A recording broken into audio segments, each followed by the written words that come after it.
Not to be confused with that stupid turnover chain from 2017. How do you handle this chaos? Might as well not even play the game. Hit the dogs.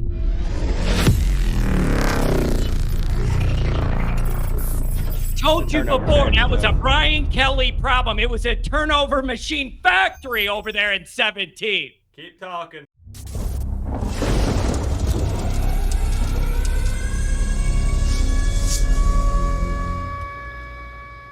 Welcome, college football fans. That's right, the Inside Insight Show returns for the 2025 season, and we're starting it off with a bang.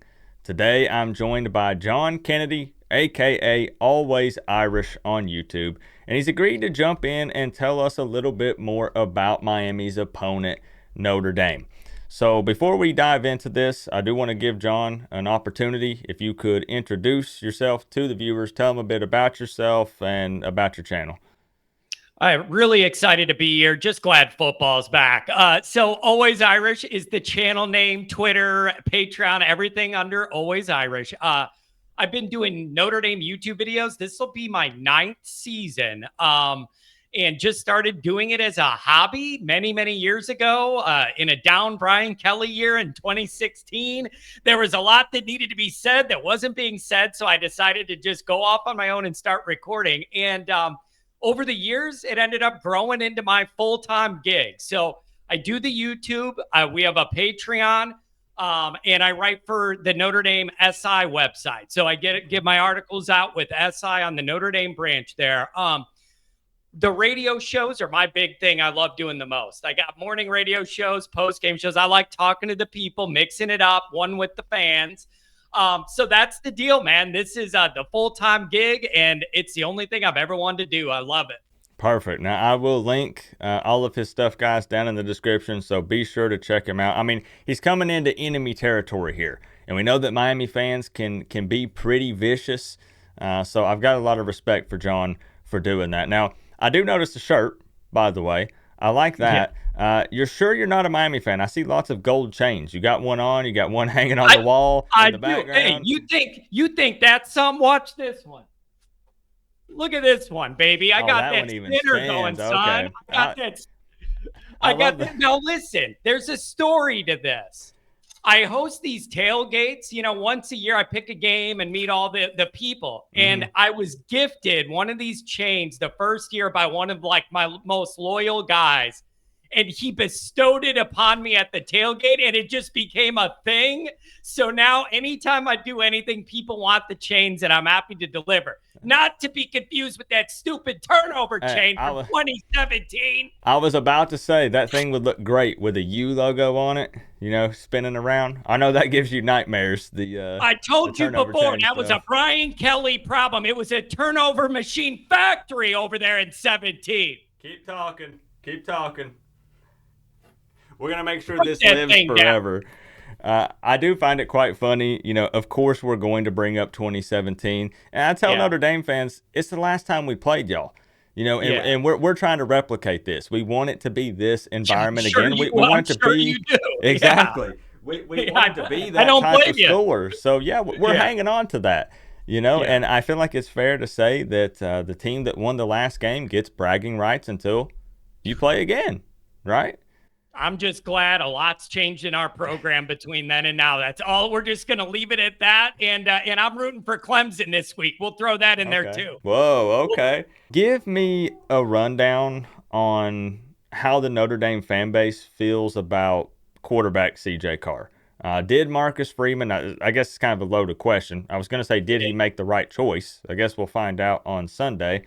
But, you know, how does the fan base overall feel about that decision? This is really interesting. I've got to divide this into two parts, man. I have to. Here's the weird part of this. You had this quarterback competition between CJ Carr, Lloyd's grandson, came with all the recruiting fanfare. Everybody knows the family name, grew up with the football in his hand, the whole deal, highly recruited, whatever. And then you had Kenny Minchie. And the only reason Kenny Minchie ended up at Notre Dame is Notre Dame missed out on Dante Moore. Do you remember that name when he was the big topic? And you thought we were going to land him or whatever. We didn't. Went and took Minchie from Narduzzi and Pitt after we didn't land Dante Moore. So there was already a little off balance there as far as profile coming to Notre Dame. Then you ended up in this quarterback battle. And the reports the media were getting was that Minchie was winning that battle almost every day through summer camp. Both guys were struggling, but you heard a lot of this media base was getting these messages. Kenny Minchie's winning this thing. We kind of thought that's how it might go. And it took a lot of the media by surprise the morning that tweet went out saying it was Carr. So a lot of the media people, including me and my group, were sitting there saying, this is interesting because that's just not quite the reporting we were getting overall. That's the media. The fan base, when you would ask these poll questions, who do you want to win the job? It was like 75-25 Carr over Minchie. Wow. Based on some spring ball. You know he has a great arm, but like we haven't seen any of them in a real game. Maybe the legacy part of it, that his recruitment was such a bigger deal than Minchie. People are bought in more because they've had a longer relationship with them. So there was a little divide there. And there was a couple of awkward days after that news broke of the media trying to figure out what was the deal with this sourcing and how we arrived here. But overall, I think the fans thought, and most of them wanted it to be Carr. But that's a different discussion than how it's going to go. And really, from our end, isn't that that's probably the biggest question from the Notre Dame end is, like, physically, I know the guy can make all the throws. He's very gifted. How do you handle this chaos? How do you handle this moment and that crowd and everything that comes with this in your first snaps as a starter? That's a huge question. What would you say is Notre Dame's biggest strength right now, just overall? I'm going to go with the defense. Okay, the Notre Dame defense has been the backbone of this program going back to the Kelly era and then into the Freeman era. That defense has been the backbone. They have been a top 10 or top 5 unit for many years in a row, and there is expectations that that will continue, even though you're changing DCs, Al Golden back to the NFL, Chris Ash coming in, some different bodies. I think they're a younger defense in spots, but deeper and more athletic. We expect that defense to be right around a top 5 unit again, and you need it to support this young quarterback. Well, that's what's interesting for Miami fans is, we're bringing in a defensive coordinator that we're hoping can fix all of the issues that we had. We had a historically bad defense. It was embarrassing every weekend watching them take the field under Lance Guidry. So we're hoping for a big, positive step forward with Heatherman. You guys had a pretty stout defense already. You played in the national championship. So, even if you remained the same, as long as you don't take a step backwards, your defense should be pretty good, right? Yeah, man, I've been writing about that actually, about what a unique position it is for Notre Dame's new DC, where the challenge, the bar's so high, it's like, don't mess this up, bro. It's not like incremental progress. You'll get a pat on the back. It is literally, do not mess up a good thing. What I do like is Ash knows this. He's spoken about it at the podium. I know what I'm inheriting here, and my job is to do no harm and keep that baby rolling. Now for the really fun one. Biggest weakness for Notre Dame.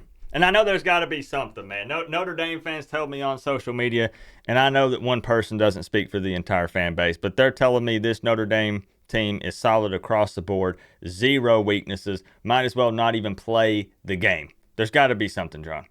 I'm a worrier by nature, so maybe it's because my name's John Kennedy. We've had a lot to worry about it over history. I don't know, but I'm a worrier. So I got a couple things for you. Okay. One of them is smaller picture, and then one bigger picture. While I love Notre Dame's defense overall, and they are deeper and more athletic than I've ever seen them in 30 years, Up front, you're replacing Riley Mills and Howard Cross from the interior D-line that was rock solid. You could rely on those guys, and you rode them a long way in the playoff last year.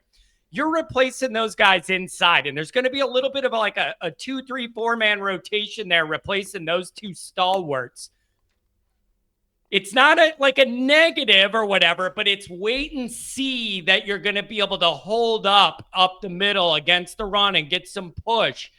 That is a wait and see that I think some Notre Dame fans, if they're honest about it, have a little anxiety. You hope it'll be okay, but you have a little anxiety. Then flip it over to offense. Our passing game has not been a strength for many years, and it was not last year. It wasn't a Riley Leonard specialty, and we were more of a run team. Mm-hmm. We have struggled to recruit and develop the wide receivers you need to really be dangerous through the air.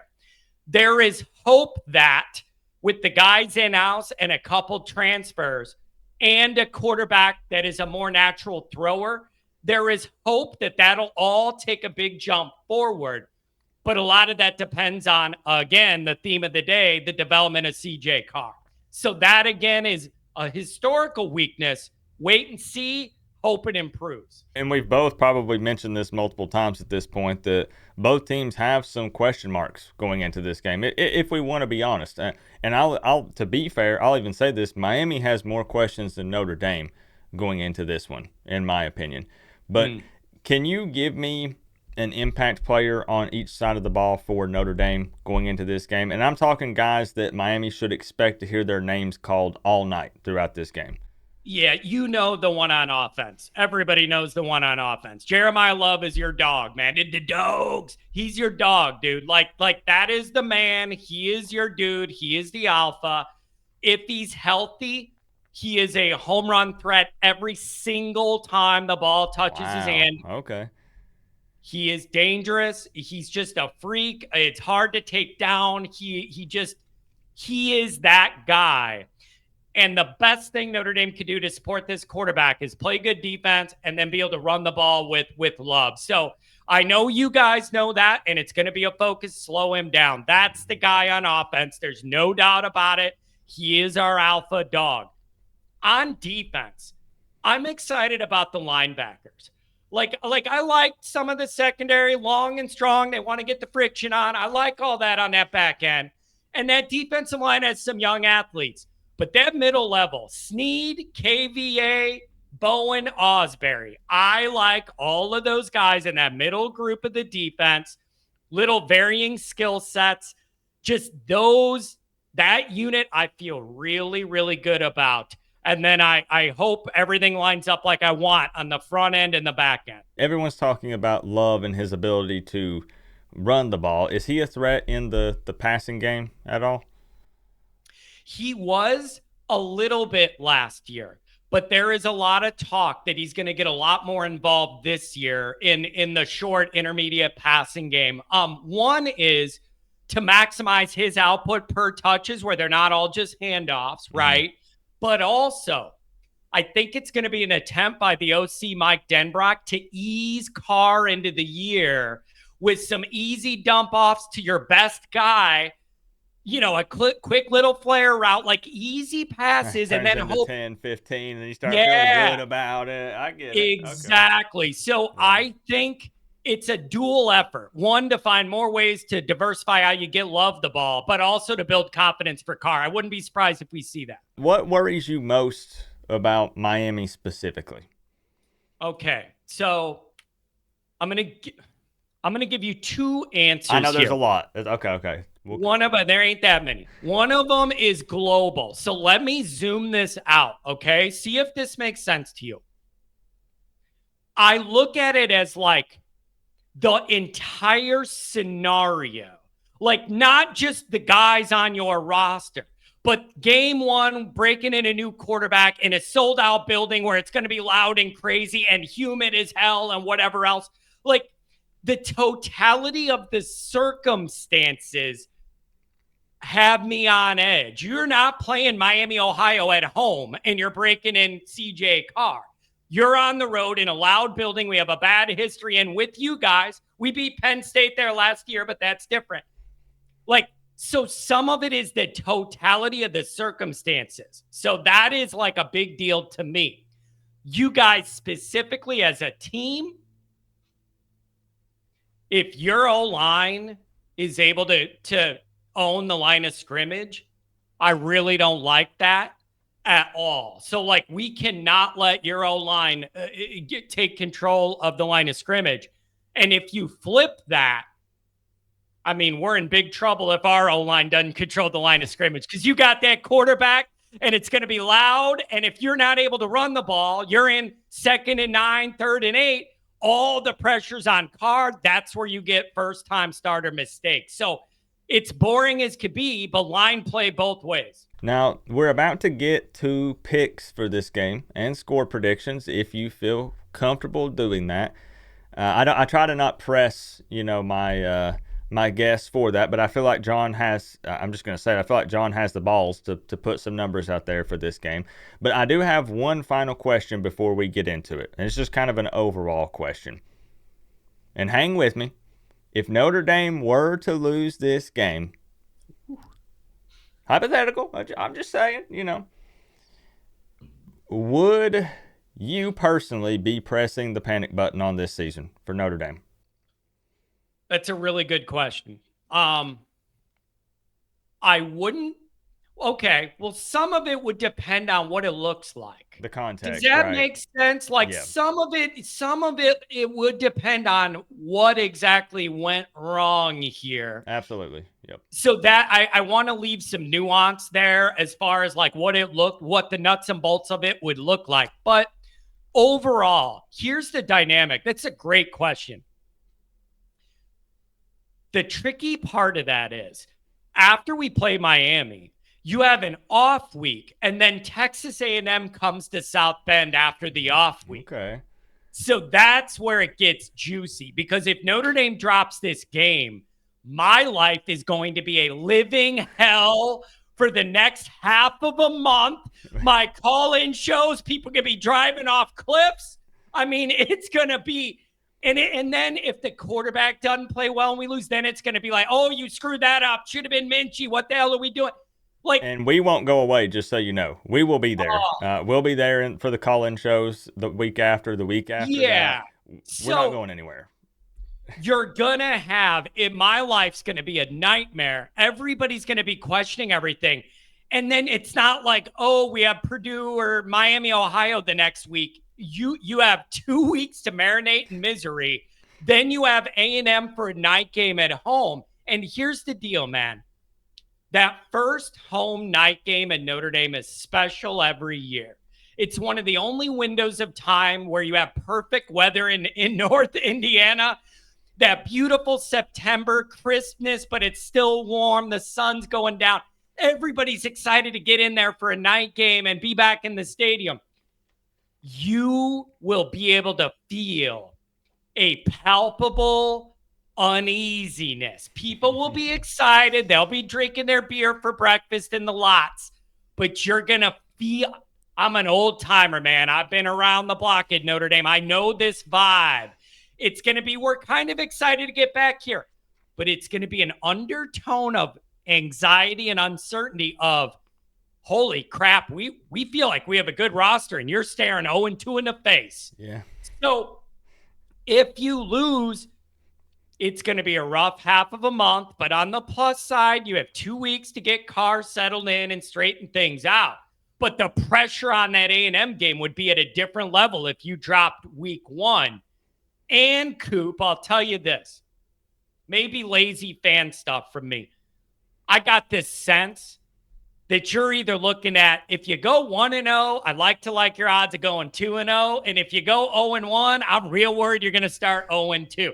Like, a part of me feels like it's either going to be put together or it's going to be a cluster. So you could go 1-1, but I wouldn't want to mess with that. I respect the honesty, and trying to be kind of objective with this thing. Speaking of being objective, I'm just going to go straight to it. No orange and green glasses. Nothing, John. I've got Miami winning 27-24. And I don't think that this, if Notre Dame fans want to try to eat me alive for this. There's no disrespect here. I think Notre Dame is a darn good football team. I think this will be a close game. I don't think anybody is blowing each other out. It's a 3-point win. But I've got Miami 27-24. Do you want to give some numbers, John? It's up to you. Yeah, I want to give some numbers. Okay.